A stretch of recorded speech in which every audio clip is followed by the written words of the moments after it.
धन्यवाद देवी women commission रो total team को कि जो समय रे गोटे ट्रोमाटाइज पीरियड बोली कहि परिवा हमें कारण एबे जहाज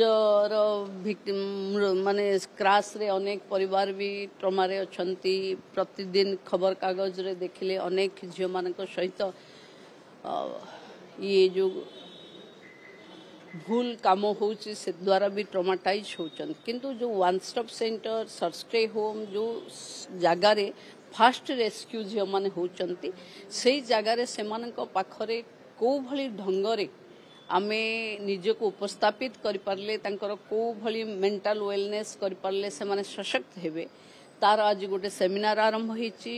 आम माननीय मुख्यमंत्री कहि सारिचंती आमे जीरो टॉलरेंस आमे शून्य सहनशीलता महिला हिंसा पाई अच्छु।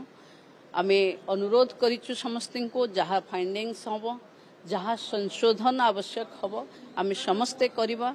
झियो मानकु मजबूती रे निज दम रे ठिया करबा पई आम सरकार जो प्रतिबद्धता अच्छी।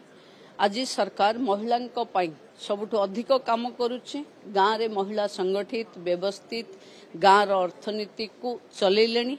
झियो माने निज दक्षता रे बहुत जोठी पुरुष प्राधान्य जगह थिला तार लक्ष्य भेद करुचंती।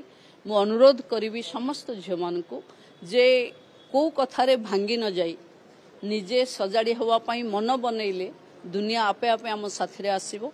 तेणु मु भाबुची भूल ठीक आम सहित जहाँ घटी जाउची ता पाई आमे दायी नुह। तेणु निजको दायी न करी जदि आमे निजको ये अघटना ठू बाहरिबा पाई मन बनैबा ताहले समाज आम सहित निश्चिंत भावे ठिया हवा। सरकार तो निश्चय अच्छी।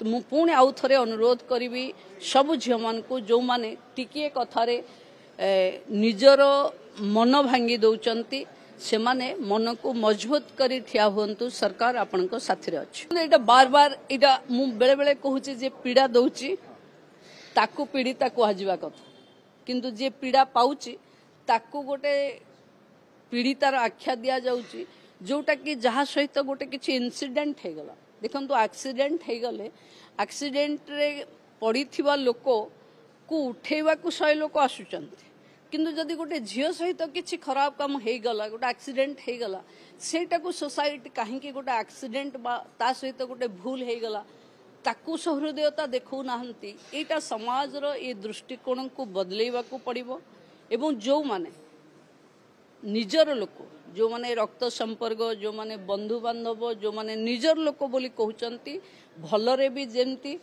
घटना घटी गले ता सहित भी सेंती ठिया हवा।